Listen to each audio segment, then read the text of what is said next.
చంద్రబాబు నాయుడు గారు రెండేళ్ల కూటమి పాలన చాలా అత్యంత అద్భుతంగా శరవేగంగా అభివృద్ధికి మామూలుగా కూడా కాదు పగ్గాలు లేకుండా అభివృద్ధి పరుగులు ఎత్తా ఉందని చెప్పేసి వారు ప్రకటిస్తూ ఉన్నారు. నిజంగా అభివృద్ధి పగ్గాలు లేకుండా పరుగులు ఎత్తుతూ ఉంటే మేము సిపిఐగా అడుగుతూ ఉన్నాం. మీరు అధికారంలో లేకుండా 2019వ సంవత్సరంలో మీకు గుర్తు ఉండే ఉంటుంది. ఇక్కడ మీరు అధికారంలోకి వచ్చిన వెంటనే ప్రపంచ ప్రఖ్యాతిగాంచినటువంటి వెరైటీస్ గనులు ఏవైతే కడప జిల్లా మంగంపేటలో ఉన్నాయో అక్కడ 20,000 కోట్ల రూపాయలు విలువైనటువంటి ముడి ఖనిజాన్ని దోచుకుంటున్నారు ఎంప్రదా కంపెనీ అని చెప్పి డయాగ్రామ్ వేసి మరి మీరు ఎక్కడెక్కడ ఏమని జరుగుతుందని చెప్పారు. మరి ఈరోజు పవన్ కళ్యాణ్ గారు అదేవిధంగా ఆయన ఎవరు మన మినిస్టర్ మైనింగ్ మినిస్టరు ఆయన అందరూ కలిసి అసెంబ్లీలో మాట్లాడిన 24 గంటలకు ఏ కంపెనీ పేరైతే ఎత్తారో ఆ కంపెనీకే మీరు దాన్ని కట్టబెట్టారంటే మరి సంచులు ఎన్ని రూపాల్లో ఎన్ని రకాలుగా వచ్చాయో ఆలోచన చేయమని చెప్పి కోరుతా ఉన్నాం. ఇది కేవలం ఒక ఎంప్రదా కంపెనీనే కాదు, రాష్ట్రంలో ఉన్నటువంటి భూములు విస్తారంగా ఉన్నటువంటి భూములను ఈరోజు కార్పొరేట్ కంపెనీలకు కారు చౌకగా కట్టబెడతా ఉన్నారు. భవిష్యత్ తరాల కోసం ఉండాల్సినటువంటి భూములు ఈరోజు కట్టబెడుతున్నారు. లూలు మాల్కు సంబంధించి ప్రపంచంలో వ్యతిరేకించారు, వాళ్ళ దేశంలో ఎత్తిపోయింది. అయినా ఇక్కడికి విజయవాడకు పిలిపించాం. విజయవాడలో 450 కోట్ల రూపాయలు విలువ చేసేటువంటి ఆర్టీసీ స్థలాన్ని 25-30 కోట్లకు 90 సంవత్సరాలకు లీజుకి ఇస్తాం. విశాఖపట్నంలో లీజుకి ఇస్తాం. అట్లా మొత్తం లూలు మాల్కు భూములు కట్టబెట్టం, కార్పొరేట్ కంపెనీలకు భూములు కట్టబెట్టం. ఎవరన్నా ఏమన్నా గట్టిగా మాట్లాడితే ఇస్తాం, 90 పైసలైంది ఫ్రీగానే ఇస్తాం అని చెప్పి లోకేష్ బాబు గారు మాట్లాడు. ఫ్రీగా ఇచ్చుకో, మాకేమన్నా అభ్యంతరమా? ఇక్కడ ఉన్నటువంటి మీ తాతగారు ఖర్జూర నాయుడు గారు సంపాదించినటువంటిది అక్కడ ఉంటే ఏదైనా కూడా దాన్ని ఇచ్చుకో, మాకే అభ్యంతరలే. ఇది ప్రజల ఆస్తి. సిసిఏలే దగ్గర నుంచి ల్యాండ్ సర్వే దగ్గర వరకు ప్రభుత్వంలో అనేక రకాలుగా చర్చలు జరిగి ప్రజల భూమి కాబట్టి మేము ఇస్తామంటే ఫార్చ్యూన్ 500 కంపెనీకి మేము భూములన్నీ ఇస్తామంటే ఫార్చ్యూన్ 500 కంపెనీలు ఎన్ని వచ్చాయి?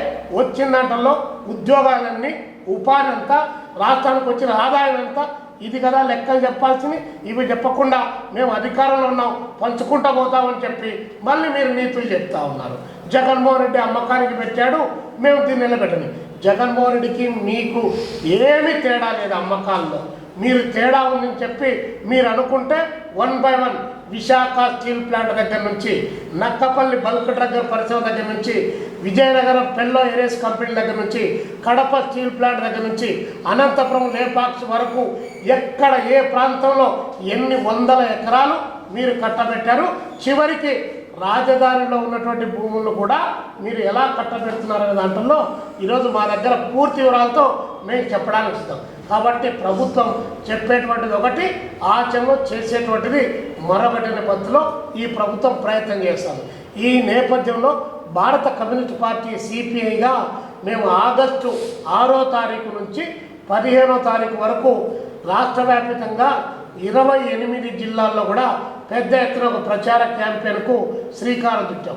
కేంద్ర ప్రభుత్వం, రాష్ట్ర ప్రభుత్వం పైన డబుల్ ఇంజన్ సర్కార్, అది వికసిత భారత్, ఇది వికసిత ఆంధ్రప్రదేశ్, ఇద్దరు కలిసి ప్రజలను విలవిలలాడించేటువంటి ఈ పాలక వర్గాల పైన ఒక పెద్ద ప్రచార క్యాంపెయిన్ను స్టార్ట్ చేయడం జరిగింది. ఈ ప్రచారంలో రైతులు, విద్యార్థులు, యువజనులు, మహిళలు, సబ్బంటు ప్రజానికం అంతా కూడా ఇందులో భాగస్వాములు కావాల్సినటువంటి అవసరం ఉంది. ఇది ప్రజా సమస్యల పైన చేస్తున్నటువంటి పోరాటం. ఈ పోరాటంలో భాగస్వాములు కావాలని చెప్పి ప్రజలకు పిలుపునిస్తా ఉన్నాం. చివరి అంశం రేపు 30వ తారీఖు రైతాంగ సమస్యల పరిష్కారం కోసం ఆంధ్రప్రదేశ్ రైతు సంఘం, ఆంధ్రప్రదేశ్ కౌలు రైతుల సంఘం నేతృత్వంలో చలో విజయవాడ కార్యక్రమానికి పిలుపునిచ్చారు. మేము భారత కమ్యూనిస్ట్ పార్టీ సిపిఐ రాష్ట్ర సమితిగా రైతాంగ పోరాటానికి సంపూర్ణమైనటువంటి మద్దతును, ప్రత్యక్ష సంఘీభావాన్ని కూడా ప్రకటిస్తూ ఉన్నాం. ఈరోజు రైతులను కాపాడుతామని చెప్పి ఒకవైపున చెబుతూ రేపు ఏరువాక నిర్వహిస్తున్నాను. ఏరువాక నిర్వహించి ఎద్దుకు కుంకం పెడితే రైతు గుండె పగిలిపోయేటువంటిది ఆగిపోతుందని చెప్పి ప్రభుత్వం ఏమన్నా భావిస్తానేమో. 2 సంవత్సరాలైంది రైతుకి ఇస్తున్నటువంటి రైతు భరోసా 40,000 రావాలి, 20,000 ఇచ్చావు, 20,000 ఎగరగొట్టావు. ఈరోజు మేము రైతు భరోసాను రైతు పంట పండించాలంటే మీరు ఇచ్చేటువంటిది దానికి 20,000 సరిపోలేదు, కనీసం ఒక 50,000 రూపాయలు ఇవ్వమని చెప్పి మేము అడుగుతూ ఉన్నాం. ఉద్యోగస్తుడికి అన్ని రకాల ఇన్సెంటివ్స్ ఉన్నాయి, కానీ ఆరుగాలం కష్టపడి వానొచ్చిన, వరదొచ్చిన, కరువు వచ్చిన, కాటకాలు వచ్చిన రైతు ఆ పొలాన్ని నమ్ముకొని దుక్కి దున్ని ఏడ్చి అక్కడ పంటలు పండిస్తూ ఉన్నా కూడా ఆ రైతుకు ముసలి ముప్పున కనీసం ఒక 10,000 రూపాయలు పెన్షన్ ఇవ్వడానికి మీ దగ్గర లేదు. కానీ మీరు పెన్షన్ ఇవ్వమంటే రైతాంగాన్ని ఆదుకోరు, పెన్షన్ ఇవ్వరు. ఈరోజు గిట్టుబాటు ధర ఇవ్వమని చెప్పేసి ఒకవైపున పొగాకు రైతులు పెద్ద ఎత్తున రోడ్డెక్కి ఆందోళన చేస్తారు. అసలు ప్రభుత్వానికి పట్టుందా అని అడుగుతా ఉన్నాం. చంద్రబాబు నాయుడు గారు మాటల పట్టేనా లేకపోతే ఆచరణలో పట్టుందా అని అడుగుతున్నాం. పొగాకు రైతులను కిలో 200 రూపాయలకు తక్కువ లేకుండా కొనుగోలు చేయమని చెప్పేసి ముఖ్యమంత్రి గారు ఆదేశించారు. ఈ రాష్ట్రంలో నో బిడ్ అని చెప్పి ప్రకటిస్తూ ఉంటే ఎంత ధైర్యం ఉండాలి అంటే, కార్పొరేట్ కంపెనీలు ఏవైతే ఉన్నాయో వారితో ఈ పొగాకు కంపెనీల వ్యాపారస్తులు ఎవరైతే ఉన్నారో వారితో సిండికేట్ అయ్యారు. కాబట్టి ఈరోజు పొగాకు రైతులు రోడ్డెక్కి ఆందోళన చేశారు, పొగాకు రైతులు ఇబ్బంది పడుతున్నారు.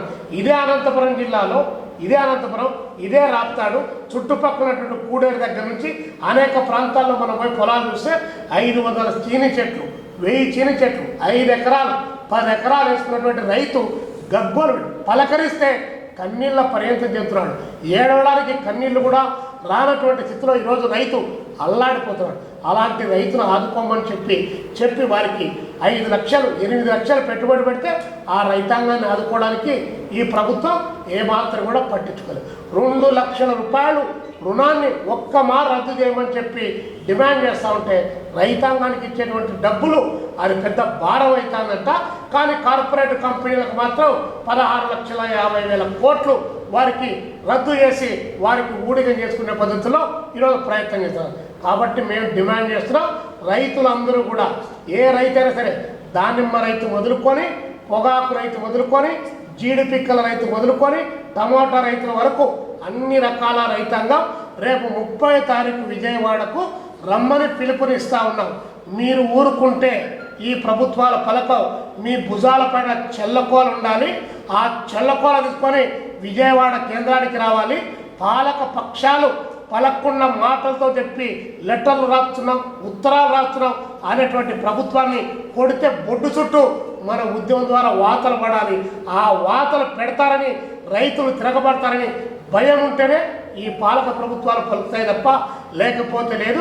కాబట్టి రైతాంగాన్ని తరలి రమ్మని చెప్పి పిలుపునిస్తూ ఉన్నాం.